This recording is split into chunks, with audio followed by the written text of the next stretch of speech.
ผมสุคนทองพูนนะครับปัจจุบันเป็นผู้จัดการแผนกบริหารตัวแทนของบริษัท AAG ประกันภัยนะครับก็วันนี้ถือโอกาสมาให้ความรู้นะครับให้ความรู้เกี่ยวกับการประกันภัยว่าการประกันภัยรถยนต์มีเงื่อนไขอย่างไรนะครับเอาละก่อนที่จะเข้าเรื่องของประกันรถยนต์นะครับเรานึกถึงภาพว่าถ้าไม่มีประกันก่อนถ้าหากเราไม่มีประกันเนี่ยเรามีรถยนต์1คันนะครับสมมติว่ามีรถยนต์1คันขับไปปรากฏว่าเกิดอุบัติเหตุเช่นเฉี่ยวชนคู่กรณีนะครับเรานึกภาพดูว่าความเสียหายที่เกิดขึ้นมีอะไรบ้างนะครับรถชนตูมเราต้องให้ความสำคัญอันดับแรกกับอะไรก่อนครับชนแล้วเป็นยังไงครับคนเจ็บมีคนเจ็บถ้าเป็นรถประกัน2คันชนกันก็มีคนเจ็บทั้ง2คันสมมติว่ารถเราถือว่าเป็นสมมติเป็นรถเราขับไปชนเขาคนเจ็บฝ่ายที่เป็นคู่กรณีนะครับในทางประกันเขาเรียกบุคคลภายนอกนะครับทีนี้ถ้าไม่มีประกันเนี่ยถามว่าคนเจ็บใครต้องรับผิดชอบค่ารักษาพยาบาลหรือถ้าหากเขาเสียชีวิตใครต้องจ่ายค่าชดเชยหรือความเสียหายใครครับเราจ่ายนั่นหมายถึงคนขับหรือเจ้าของรถต้องจ่ายใช่ไหมครับคนในรถฝ่ายเราสมมติว่ารถฝ่ายเราอาจจะมีคนเจ็บสมมุติว่าคนที่นั่งไปด้วยเนี่ยเป็นเพื่อนเป็นคนรู้จักหรืออาจจะเป็นญาติถามว่าเกิดความเสียหายขึ้นมาเขาบาดเจ็บเราต้องรับผิดชอบเขาไหมครับในฐานะที่เราเป็นเจ้าของรถต้องรับผิดชอบนะครับจริงๆเขาพลอยรถเรามานะค่ารถก็ไม่เก็บเกิดเหตุขึ้นมาต้องจ่ายเขาไหมครับต้องจ่ายถ้าบาดเจ็บก็จ่ายเป็นค่ารักษาพยาบาลถ้าเสียชีวิตเขาก็จะเรียกร้องว่ากันไปกี่แสน200,000 300,000 400,000 500,000นะครับเราอย่าคิดว่าคนรู้จักกันเพื่อนกันเขาโดยสารรถเราเกิดเหตุขึ้นมาไม่ต้องรับผิดชอบไม่ใช่นะครับตามกฎหมายต้องรับผิดชอบเสร็จจากเรื่องคนปุ๊บเราชนรถคู่กรณีรถเขาเสียหายไหมครับต้องซ่อมให้เขาไหมครับต้องซ่อมนี่พูดถึงเกี่ยวกับเป็นทรัพย์สินนะครับรถเรามาถึงรถเราแล้วรถเราต้องซ่อมไหมครับซ่อมไม่รู้อีกเท่าไหร่นะครับนี่คือภาพความเสียหายที่มันเกิดขึ้นนะครับถ้าหากเราไม่มีประกันภัยเนี่ยเจ้าของรถหรือผู้ขับขี่เนี่ยต้องเป็นคนรับผิดชอบทั้งหมดเพราะเดี๋ยวนี้การรักษาพยาบาลเนี่ยค่อนข้างสูงนะครับ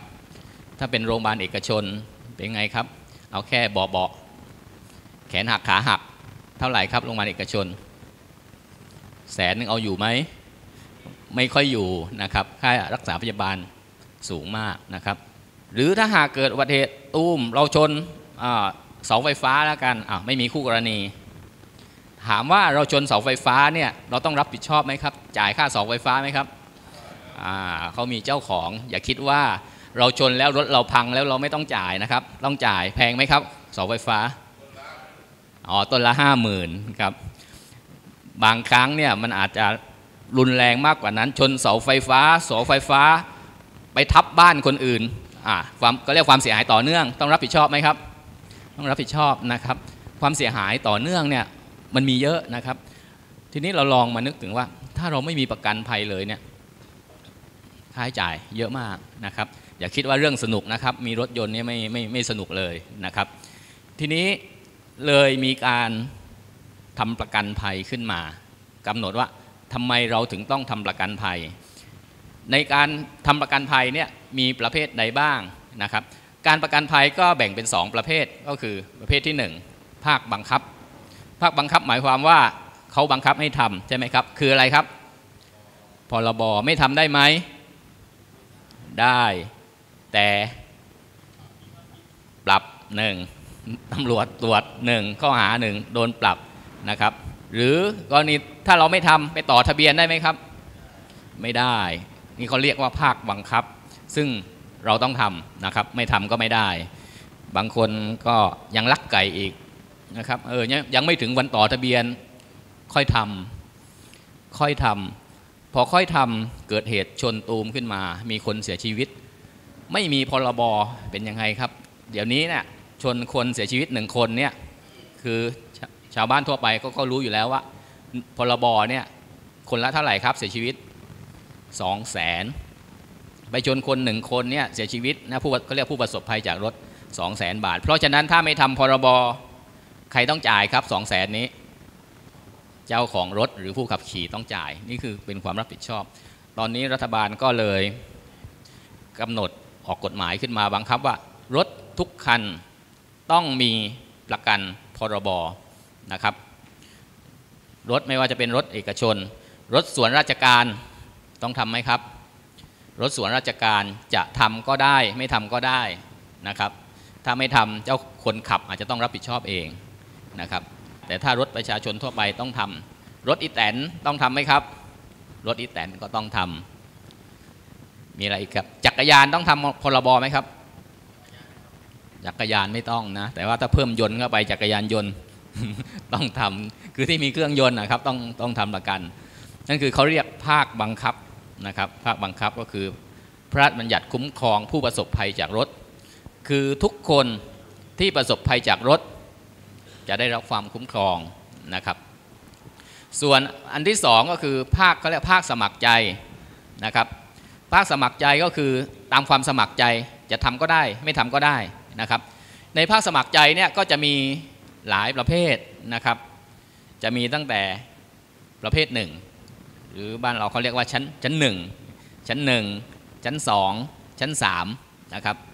เดิมมีแค่3ชั้น1 2 3นะครับตอนนี้เพิ่มขึ้นมามีอะไรครับมีพลัดแต่ไม่ใช่พลัดแปลว่าตกนะพลัดแปลว่าบวกบวก2บวก3บวกหรือบางคนเรียกว่าประเภท5นะครับซึ่งรายละเอียดปลีกย่อยหรือเงื่อนไขเนี่ยมันก็จะมีมากขึ้นนะครับว่า3บวกคืออะไร2บวกคืออะไรนะครับเดี๋ยวผมจะคุยให้ฟังนะครับคือให้เห็นภาพกว้างๆว่าทำไมเราถึงต้องทำประกันภัยนะครับเอาละย้อนกลับไปภาคบังคับก่อนพรบวงเงินความคุ้มครองของพรบนะครับพรบคือคุ้มครองผู้ประสบภัยจากรถทุกคนที่ประสบภัยเช่นคนเดินถนนเดินอยู่รถมาชนเคลมได้ไหมครับเคลมประกันได้ไหมพรบรถมาชนเคลมได้ชนแล้วหนีบางทีชนแล้วไปแล้วนะครับวงเงินความคุ้มครองตามพรบเนี่ยเขากำหนดอย่างนี้ครับความเสียหายเบื้องต้นคำว่าความเสียหายเบื้องต้นก็คือเป็นการช่วยเหลือเบื้องต้นบริษัทประกันภัยต้องจ่ายภายใน7 วันนับตั้งแต่เอกสารครบต้องจ่ายภายใน7 วันนะครับความเสียหายเบื้องต้นสำหรับค่ารักษาพยาบาลก็คือวงเงิน 30,000 บาทนะครับก่อนหน้านี้ 15,000 บาท 15,000 บาทนะครับเพิ่งมาเปลี่ยนเมื่อเดือนธันวานี่เองนะครับความเสียหายเบื้องต้น 30,000 บาทหมายถึงว่าสมมุติว่ารถชนกันรถ2 คันชนกันนะครับยังไม่รู้ว่าใครผิดหรือถูกเคลมจากฝ่ายไหนครับความเสียหายเบื้องต้นเนี่ยเขาบอกไม่ต้องพิสูจน์ถูกผิดเบิกจากคันไหนก็ได้2 คันนะครับเช่นสมมุติว่ารถนายกไปชนรถนายขอตุ้มคนเจ็บฝ่ายนายกอาจจะเคลมจากรถของนายกในคันของนายขออาจจะเคลมจากของนายขอแต่ทีนี้ถ้าอีกคันหนึ่งไม่มีพรบก็ต้องเบิกจากคันของนายกนะครับเขาเรียกผู้ประสบภัยจากรถค่ารักษาพยาบาลในวงเงิน 30,000 บาทนะครับเบิกได้ตามที่จ่ายจริงนะครับอย่างถ้าเรารับคนเจ็บไปส่งโรงพยาบาลนะครับโรงพยาบาลก็จะรักษาไปเขารู้แล้วว่าค่ารักษาเนี่ย 30,000 บาทถ้าในวง 30,000 บาทเนี่ยทางโรงพยาบาลเนี่ยจะไปเบิกกับบริษัทประกันภัยที่ทำประกันพรบนั้นไว้นะครับก็คือวงเงิน 30,000 ส่วนที่เกิน 30,000 บาทก็มาว่ากันในกรมธรรม์ประเภท1ประเภท2ประเภท3หรือถ้าหากไม่มีก็ต้องไปเรียกร้องจากเจ้าของรถนะครับทีนี้ปัญหาที่พรบในอดีตถามว่าทำไมต้องมีพรบถ้าไม่มีพรบเวลาส่งคนเจ็บโรงพยาบาลอยากรับไหมครับถามก่อนมีเงินไหมใช่ไหมครับยิ่งโดยเฉพาะโรงพยาบาลเอกชนต้องถามต้องดูก่อนว่ามีคนรับผิดชอบค่าใช้จ่ายไหมถ้าไม่มีคนรับผิดชอบเขาก็คงไม่อยากรับเพราะถ้าเป็นโรงพยาบาลเอกชนเนี่ยเขาทำธุรกิจแต่ถ้าหากโรงพยาบาลของรัฐก็คงไม่มีปัญหานะครับนี่คือวงเงินความเสียหายเบื้องต้น 30,000 บาทนะครับ 30,000 บาทนะครับกรณีเสียชีวิตล่ะจ่ายเท่าไหร่ความเสียหายเบื้องต้นบริษัทจะจ่ายค่าปลงศพ 35,000 บาทต่อ1คนนะครับนี่คือกรณีเสียชีวิตนะครับนี่คือความเสียหายเบื้องต้นไม่ต้องพิสูจน์ถูกผิดบริษัทประกันต้องจ่ายภายใน7 วันนะครับทีนี้ส่วนที่เกินจากนี้เกินจากความเสียหายเบื้องต้นวงเงินคุ้มครองตามพรบถ้ามีคนเสียชีวิตนะครับบริษัทจะจ่ายคนละ200,000 บาทนะครับต่อคนคนละ200,000 บาทสูงสุดสำหรับรถเก๋งก็คือไม่เกิน10 ล้านไม่เกิน10 ล้านถ้าจำนวนคนเยอะๆเคยเห็นเคสไหมที่ว่าบางทีรถชนแล้วเกิดแก๊สระเบิดแล้วไฟไหม้ความเสียหายจะเยอะอย่างเงี้ยครับก็คือรวมกันแล้วต้องไม่เกิน10 ล้านแต่ว่าจะจ่ายสมละ200,000 บาทนะครับนั่นหมายถึงว่าแสดงว่าในปัจจุบันเนี้ยรถทุกคันต้องมีพรบถ้ามีการเกิดเหตุชนกันขึ้นถึงกับต้องรักษาพยาบาลหรือเสียชีวิตถ้าเสียชีวิตจ่ายคนละ200,000ถ้าค่ารักษาพยาบาลจ่ายคนละ 50,000 บาทนะครับตามที่จ่ายจริงไม่เกิน 50,000 บาทนะครับยกตัวอย่างสมมติว่าไปชนคนมีคนเจ็บ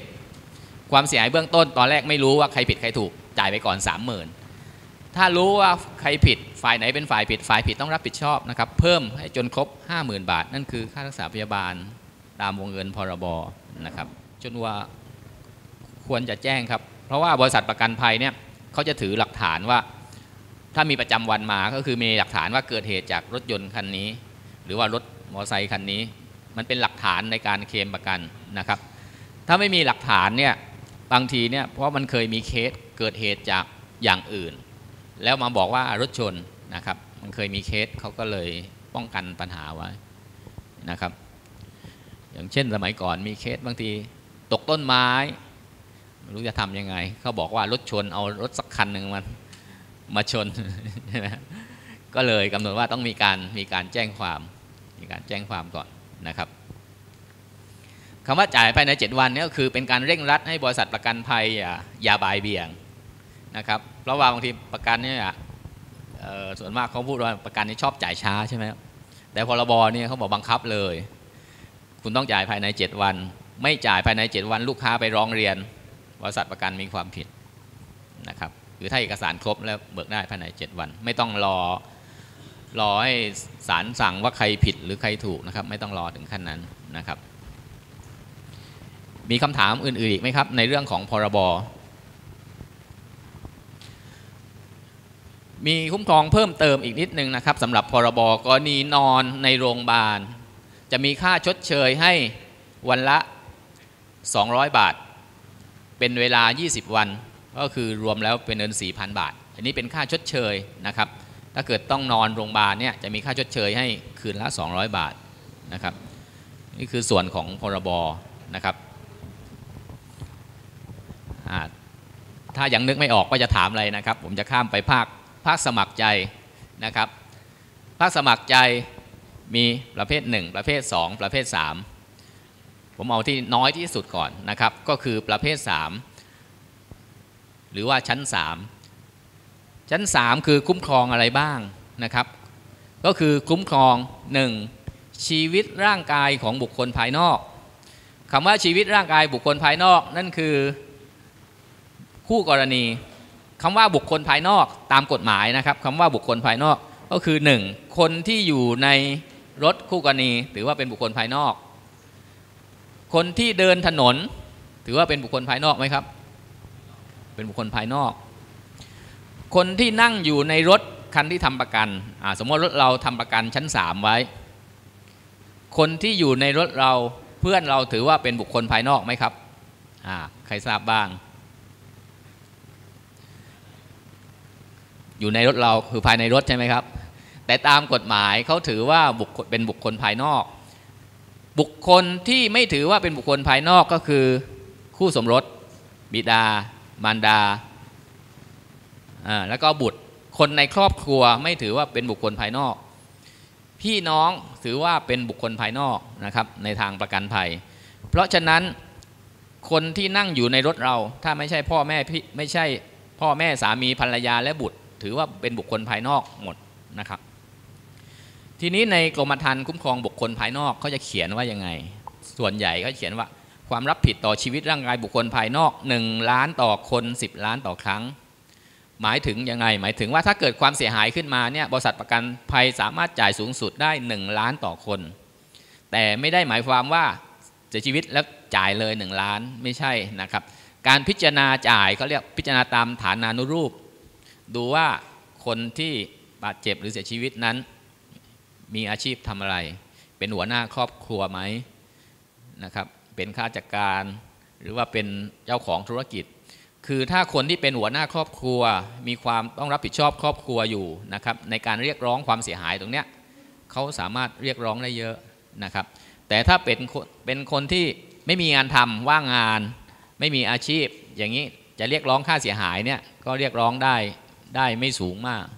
นะครับเพราะฉะนั้นการพิจารณาเนี่ยพิจารณาตามฐานานุรูปนะครับ1คุ้มครองชีวิตร่างกายบุคคลภายนอกนะครับประเภท3อันที่2คุ้มครองทรัพย์สินบุคคลภายนอกคำว่าทรัพย์สินบุคคลภายนอกคืออะไรคือใครครับทรัพย์สินของใครบ้างรถคู่กรณีเป็นทรัพย์สินบุคคลภายนอกไหมครับเป็นทรัพย์สินบุคคลภายนอกถ้าประกันประเภท3บริษัทต้องชดใช้ให้คู่กรณีไปชนบ้านคนเป็นบุคคลภายนอกไหมครับเป็นบุคคลภายนอกเสาไฟฟ้าก็เป็นของบุคคลภายนอกชนสะพานก็ของบุคคลภายนอกก็ของกรมทางหลวงนะครับนั่นคือทรัพย์สินของบุคคลภายนอกโดยมาตรฐานของบริษัทประกันภัยเนี่ยนะครับโดยส่วนใหญ่คุ้มครองต่อทรัพย์สินบุคคลภายนอกประมาณนะครับประมาณ1 ล้านต่อครั้งแต่บางบริษัทเนี่ยอาจจะกำหนดไว้ที่500,000 600,000นะครับถามว่า500,000นี้น้อยไปไหมครับทรัพย์สินบุคคลภายนอกเรานึกดูว่าถ้าเราประกันไว้ความรับผิดชอบต่อทรัพย์สินบุคคลภายนอกเวลาเกิดเราขับรถไปเจอไฟแดงมีรถจอดเรียงอยู่เบนซ์บีเอ็มวอลโว่อันติสเลือกชนต้องเลือกชนไหมครับต้องเลือกชนถ้าวงเงินน้อยๆต้องเลือกชนนะครับว่าอย่างน้อยต้อง1 ล้านล้านนี่ถามว่าเยอะไหมไม่เยอะเพราะเดี๋ยวนี้รถคัน1 ล้านเท่าไหร่ซีวิกก็1 ล้านแล้วเดี๋ยวนี้ซีวิกแอคคอร์ดแคมรี่ส่วนมากจะเกินล้านส่วนใหญ่จะเกินล้านแล้วนะครับเพราะฉะนั้นความคุ้มครอง1 ล้านต่อครั้งเนี่ยสำหรับทรัพย์สินบุคคลภายนอกเนี่ยก็ถือว่าไม่สูงนะครับแต่ส่วนใหญ่ก็ขายอยู่ระดับนี้นะครับบริษัทประกันที่คุ้มครองอยู่นั่นคือประกันประเภท3สรุปแล้วประกันประเภท3นี่คือคุ้มครอง1ชีวิตและร่างกายบุคคลภายนอก2ทรัพย์สินบุคคลภายนอกชีวิตร่างกายเนี่ยรวมถึงค่ารักษาพยาบาลด้วยนะครับค่ารักษาพยาบาลเช่นไปชนคนเขาบาดเจ็บสาหัสเข้าโรงพยาบาลนะครับอาจจะรักษาไป300,000 400,000 500,000ก็อยู่ในหมวดนี้ครับชีวิตร่างกายบุคคลภายนอกบริษัทประกันต้องรับผิดชอบนะครับจำไว้2 อย่างนะครับประกันประเภท3คุ้มครองชีวิตบุคคลภายนอกและก็ทรัพย์สินบุคคลภายนอกนะครับภรรยาแต่อยู่ในครอบครัวเดียวกันถือว่าเป็นบุคคลภายนอกนะครับไม่ใช่ไหมครับเป็นคำถามที่ดีนะครับจริงๆไม่ถือว่าเป็นบุคคลภายนอกก็เรียกเพราะว่าเป็นการสามีภรรยาโดยพฤตินัยเนี่ยคืออยู่ด้วยกันแต่โดยนิตินัยเนี่ยโอเคไม่ได้จดทะเบียนสมรสกันนะครับก็ถือว่าเป็นสามีภรรยาไม่ถือเป็นบุคคลภายนอกนะครับทีนี้บุคคลภายนอกกับคนในครอบครัวต่างกันยังไงคือถ้าหากเราไม่มีประกันเนี่ยนะครับเราขับรถไปคนในครอบครัวเสียชีวิตตามกฎหมายปกติจะมีการเรียกร้องไหมครับลูกขับรถพ่อเสียชีวิตพ่อขับลูกเสียชีวิตมีการเรียกร้องกันไหมครับโดยตามปกติไม่มีก็ถือหลักนี้ครับประกันก็ถือหลักนี้ก็คือโดยปกติถ้าเป็นพ่อแม่สามีภรรยาบุตรเขาจะไม่เรียกร้องต่อกันนะครับกรณีเกิดความเสียหายขึ้นมาแต่พอเป็นคนอื่นขึ้นมาเนี่ยเพื่อนคนรู้จักเนี่ยเขาเกิดเหตุขึ้นมาเนี่ยญาติเขาแน่นอนญาติก็ต้องเรียกร้องความเสียหายแน่นอนนะครับเพราะฉะนั้นก็ต้องถือว่าเป็นความรับผิดชอบก็ถือว่าเป็นเขาเป็นบุคคลภายนอกไม่ใช่บุคคลในครอบครัวนะครับถือว่าบุคคลภายนอกต้องรับผิดชอบเขาจะเรียกร้องมาเท่าไหร่ไม่รู้บางคนก็เรียกเยอะเรียกเป็นล้านบางคนก็เรียก1 ล้าน 1.5 ล้าน 2 ล้านนะครับก็บริษัทประกันก็มีหน้าที่ต่อรองเจรจากันไปเรียกมา1 ล้านจ่าย700,000ได้ไหมจ่าย600,000ได้ไหม ก็ไปคุยกันนะครับว่าจะจบที่เท่าไหร่นั่นคือประกันประเภท3จริงๆเบี้ยประกันไม่แพงนะครับบอกตรงๆว่าเบี้ยประกันไม่แพงก็อยู่ที่ประมาณ 3,000 กว่าบาท 3-4,000 บาทจริงๆเบี้ยไม่สูงนะครับถ้าเรามีรถเนี่ยจริงๆควรจะประกันไว้เพราะว่าความรับผิดชอบตรงนี้มันเยอะชีวิตคนภายนอก1 ล้านต่อคน10 ล้านต่อครั้งทรัพย์สินพวกนี้1 ล้านต่อครั้งถ้าเราไม่ทำประกันเนี่ยความเสียหายมันจะเยอะเจ้าของรถต้องรับผิดชอบเองต้องจ่ายให้กับคู่กรณีนะครับมีคำถามไหมครับถามได้นะครับทีนี้นี่คือประกันประเภท3นะครับทีนี้ที่มากกว่าประเภท3ขึ้นไปอีกหน่อยก็คือประเภท2ประเภท2หรือว่าชั้น2เนี่ยต่างกันชั้น3ยังไงเพิ่มมาอีกข้อหนึ่งก็คือคุ้มครองรถสูญหายและไฟไหม้นะครับประเภท2เหมือนกับชั้น3นะครับเหมือนกับชั้น3ก็คือชีวิตบุคคลภายนอกและก็ทรัพย์สินบุคคลภายนอกแต่จะเพิ่มในความคุ้มครองก็คือรถสูญหายและไฟไหม้นะครับก็ได้ความคุ้มครองขับไปรถไฟไหม้ก็เคลมได้รถสูญหายก็เคลมได้นะครับต่อไปชั้น1เนี่ยหมายถึงว่าความคุ้มครองรวม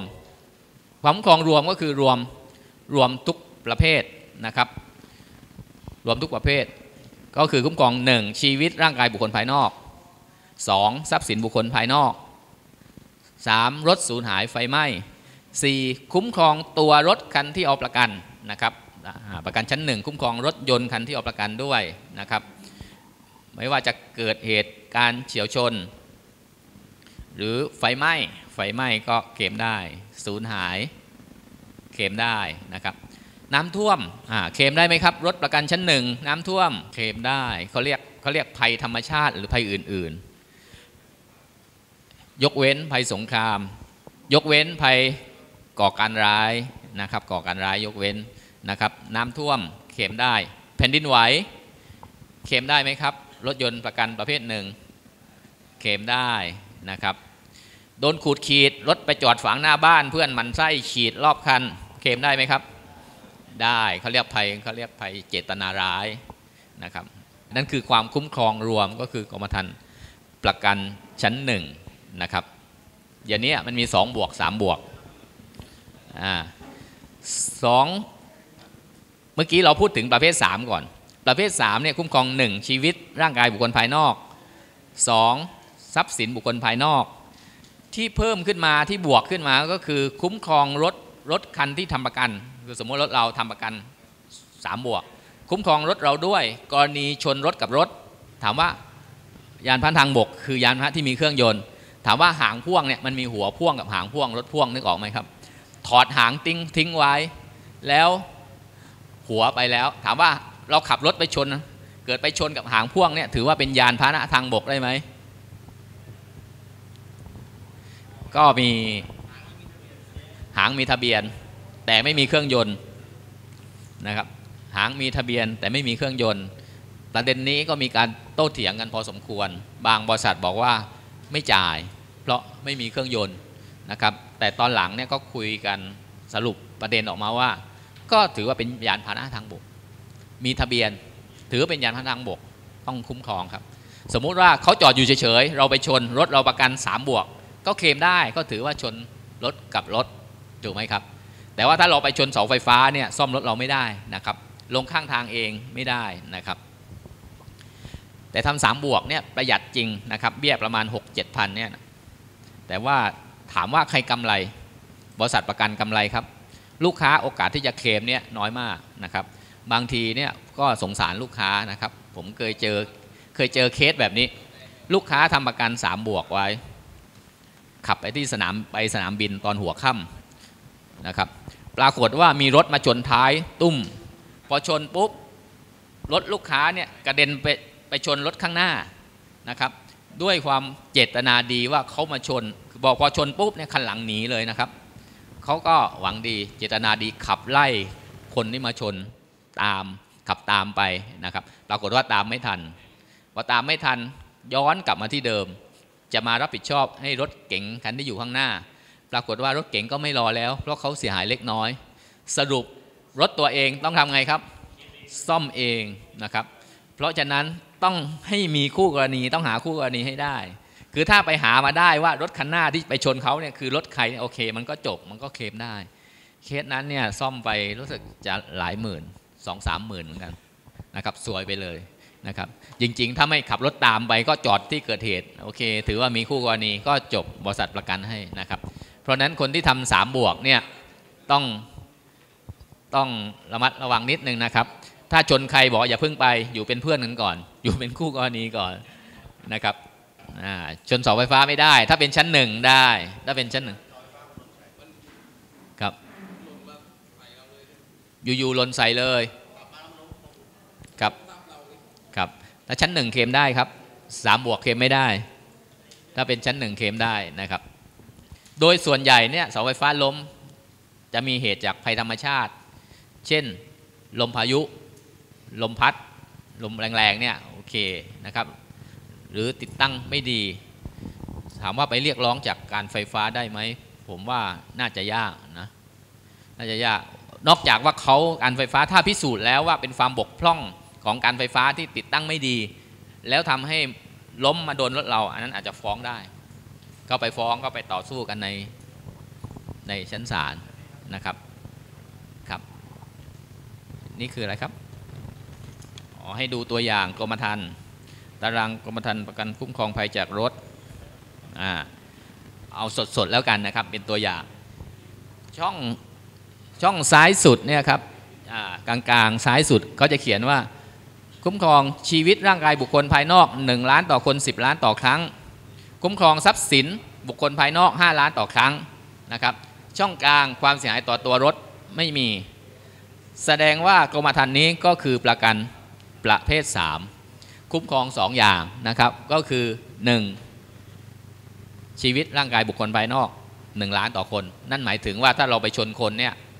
หรือว่าคนที่เป็นฝ่ายคู่กรณีที่อยู่ในรถคู่กรณีบริษัทสามารถจ่ายได้สูงสุดก็คือ1 ล้านต่อครั้งถามว่าแพงไหม 6,000 สำหรับรถกระบะมีตกแต่งอะไรเพิ่มเติมไหมครับมีอะไรพิเศษไหมรถคันนี้หรือว่ารถกระบะทั่วไปถ้ารถกระบะทั่วไป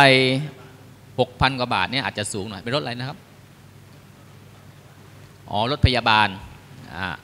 โอเคถ้ารถพยาบาลคือถ้ารถกระบะทั่วไป 6,000 กว่าบาทเนี่ยชั้น3เนี่ยถือว่าแพงแต่ว่ารถพยาบาลนะครับรถพยาบาลเนี่ยโดยหลายๆบริษัทเขา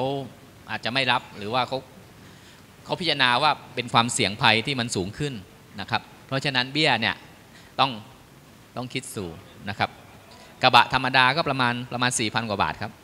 ประมาณ 4,000 กว่าบาทอันนี้ 6,000 กว่าบาทนะครับเพราะว่าเป็นรถพยาบาลนะครับถ้า3 พลัสก็จะเพิ่มอีกหน่อยนึงนะครับจริงๆในกรมธรรม์เนี่ยครับที่ผมได้อธิบายไปเนี่ยเป็นความคุ้มครองหลักจริงๆมันมีภัยเพิ่มเติมช่องขวามือเนี่ยจะเขียนว่าอุบัติเหตุส่วนบุคคลเสียชีวิตผู้ขับขี่1 คนคนละ 100,000 ผู้โดยสาร2 คนคนละ 100,000 หมายความว่ายังไงหมายความว่าคนที่นั่งอยู่ในรถเนี่ยไม่ว่าจะเป็นใครไม่ว่าจะเป็นคนในครอบครัวหรือบุคคลภายนอกก็แล้วแต่ทุกคนถ้าเกิดอุบัติเหตุเสียชีวิตจะได้คนละ 100,000 นะครับคำว่าผู้โดยสารคือผู้โดยสารที่อยู่ในห้องโดยสารนะครับถ้าเป็นรถแคปก็อยู่ในแคปนะครับแต่เคยเจอบ้านเราไหมครับนั่งรถกระบะข้างหลังนั่งกันเต็มถามว่าเกิดชนตูมขึ้นมากระเด็นมาไอ้ตัวเนี้ย PA เขาเรียก PA หรืออุบัติเหตุเนี่ยคุ้มครองไหมครับ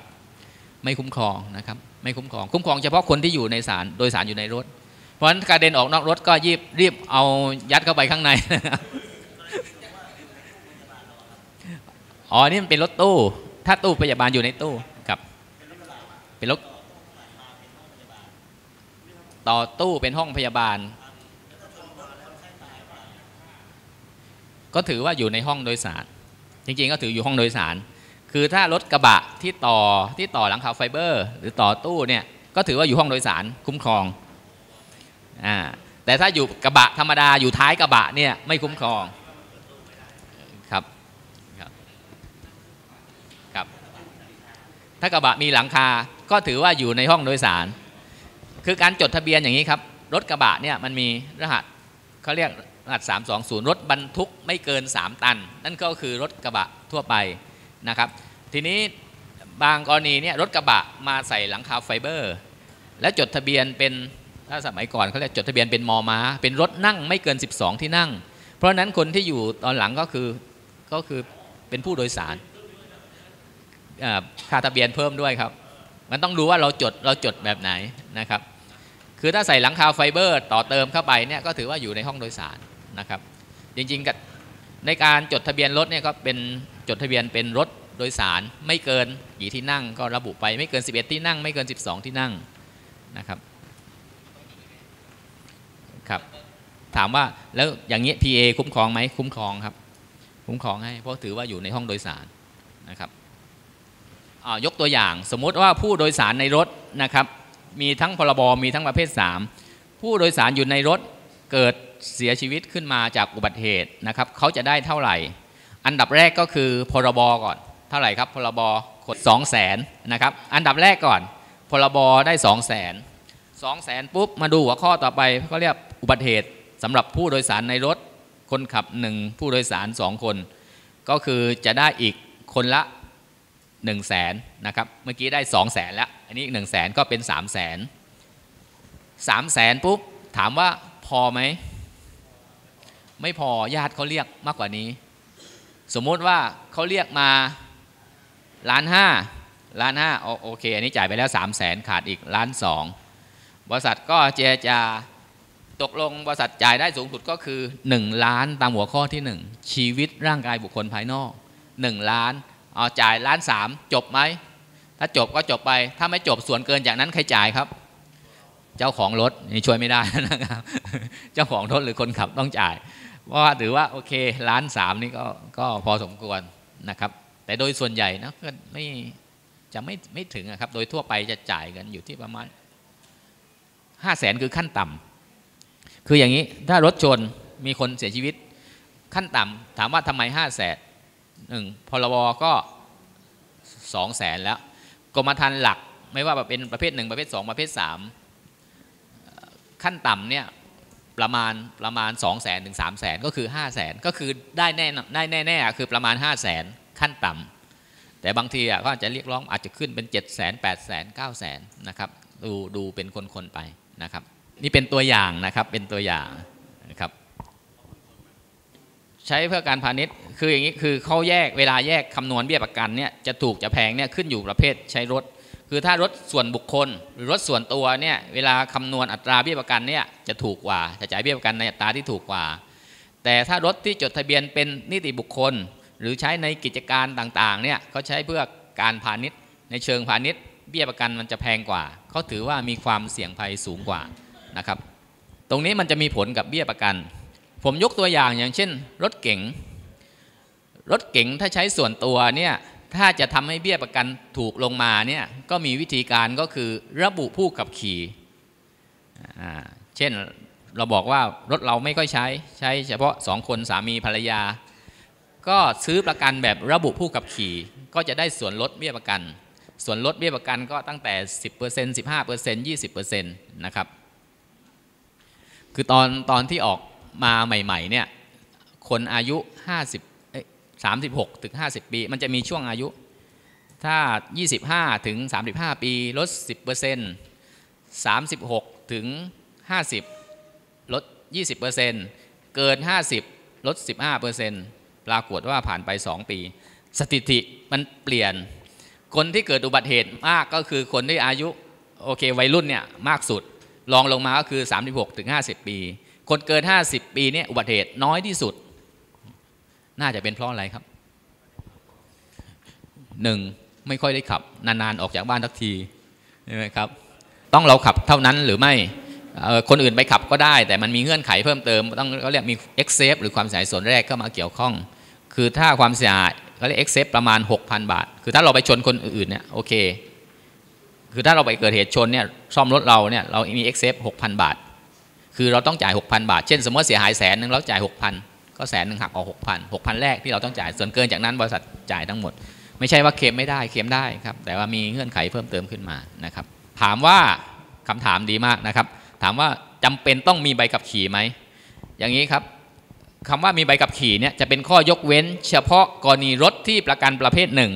รถเราทำประกันประเภทหนึ่งเราให้คนอื่นยืมไปคนที่ขับไม่มีใบขับขี่ไปชนบริษัทไม่ซ่อมรถคันที่ทำประกันให้นะครับแต่สำหรับบุคคลภายนอกเขาไม่รู้เรื่องเพราะฉะนั้นต้องรับผิดชอบเขาทั้งหมดนะครับเพราะฉะนั้นประกันชั้น3ก็เหมือนกันเราไปชนคนอื่นเราจะอ้างว่าไม่มีใบขับขี่ไม่ได้เราต้องรับผิดชอบครับตามกฎหมายต้องรับผิดชอบเขาใช่ครับ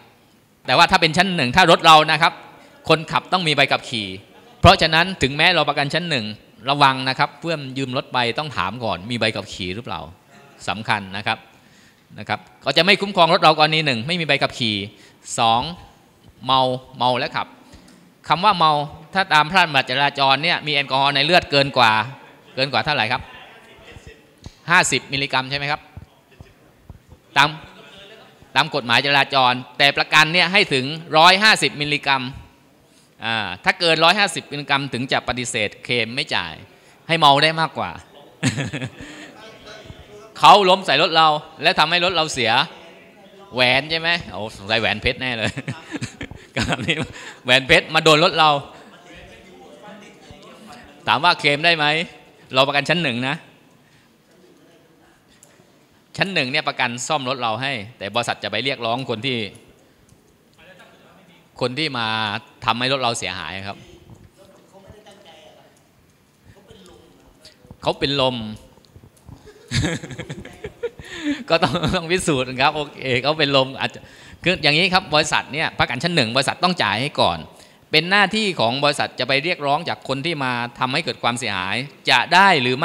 ม่เกี่ยวกับเราไม่เกี่ยวกับลูกค้าอาจจะเรียกร้องได้อาจจะไม่ได้สักบาทนึงก็ได้เอายกตัวอย่างเนี่ยเวลาเราไปชนซาเล้งหรือไปชนตุ๊กเนี่ยเราไปชนเขาเนี่ยเขาบอกเขามีรายได้วันละ 2-3 พันแต่พอเขามาชนรถเราเนี่ยเขาบอกว่าเขาไม่มีตังค์จ่ายบางทีไปเรียกร้องบางทีก็ไม่ได้500ได้1,000ใช่ไหมบริษัทประกันก็ต้องเอาใช่ไหมนิดหน่อยดีกว่าไม่ได้อะไรเลยเข้าไปคุยครับตรงนั้นประเด็นใบขับขี่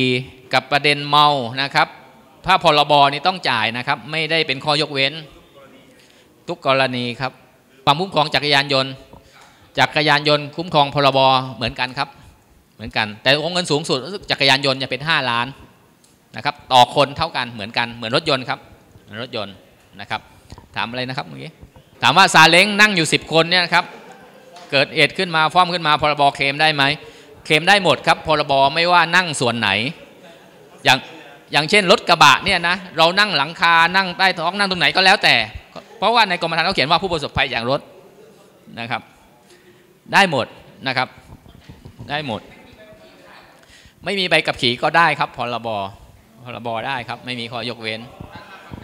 ครับ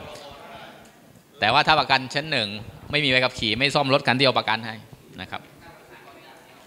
โอเคถ้าไม่มีคำถามนะครับก็ขอบคุณทุกท่านนะครับถ้ามีโอกาสนะครับจะให้ความรู้ก็ด้วยความยินดีนะครับครับยินดีครับขอบคุณทุกท่านนะครับสวัสดีครับ